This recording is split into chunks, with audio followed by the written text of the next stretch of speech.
નમસ્કાર મિત્રો, આજે આપણે પલસાણા ખાતે શિવ મહાપુરાણ કથાનું જે આયોજન છે તેના અંદર આવેલા છે અને એના અંદર ચા સમિતિ જો કહેવાય કે સવારે ઉઠતાની સાથે જ માણસને ચા જોઈએ અને ફ્રી ચા સમિતિ આ મિત્રો દ્વારા કરવામાં આવેલી છે અને આપણે એમને પૂછીશું કે કયા પ્રમાણેની વ્યવસ્થા છે. જી, તમારું નામ? શ્રી શિવાય નમસ્તુભ્યમ. મારું નામ છે ઓમ પ્રકાશ જોશી. હું ગુજરગોળ બ્રાહ્મણ સમાજથી બિલોંગ કરું છું અને આ અમારી ફ્રી ચાય સેવા સમિતિ છે. કેટલા જણા જોડાયેલા છે? અમે એની અંદર તો 5-7 જણા તો મેન છે જે કાર્યરત છે અહીંયા. યોગેશભાઈ, પછી તમારે મોહનભાઈ ગુગે, લાલાભાઈ સોનાર, ચેતનભાઈ, પ્રહલાદભાઈ, રવિભાઈ સેંદાણે આ વડોદરાથી આવ્યા છે. અમારા ટીમના મેન છે.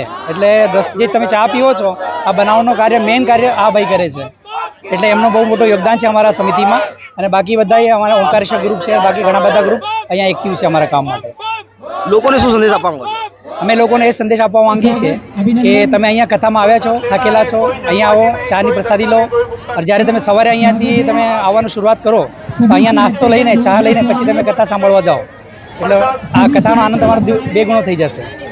તમે પહેલા પણ પેલી જૂની કથા હતા ત્યારે પણ તમે હતા ને? હા, ગયા વખતે પણ અમે ચા સેવા સમિતિમાં નાસ્તો અને ચા પાણી બંને વસ્તુ રાખી હતી અને ત્યારે સેવાનો અમને બહુ આનંદ આવેલો. એટલે આ વર્ષે પણ અમે ચાલુ રાખી છે અને અવિરત સેવા ચાલુ છે અમારી.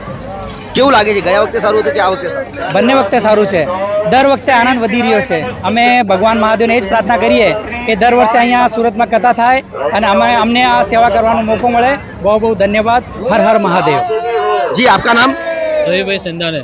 क्या बोलना चाहोगे आप? बस इसी सेवा मुझे मिलती रहे हमेशा, मैं वही चाहता हूँ. स्पेशल बड़ौदा से आए हो? हाँ, कितने दिन के लिए? 7 दिन के लिए. फिर उसके बाद उसके बाद भी बड़ोड़ा और वापस अगर प्रोग्राम रहे वापस कहीं पे कहा नहीं तो? जहाँ हुई वहाँ का था. તો મિત્રો આપણે જોયું કે લોકોમાં એટલે લાગણી, પ્રેમ અને ભાવ છે કે જ્યાં પણ કથા હોય છે ત્યારે આ ફ્રી એના તરફથી સેવા માટે આવ્યા જાય છે. હું અમિત પાટીલ, અમર ટાઈમ્સ, સુરત.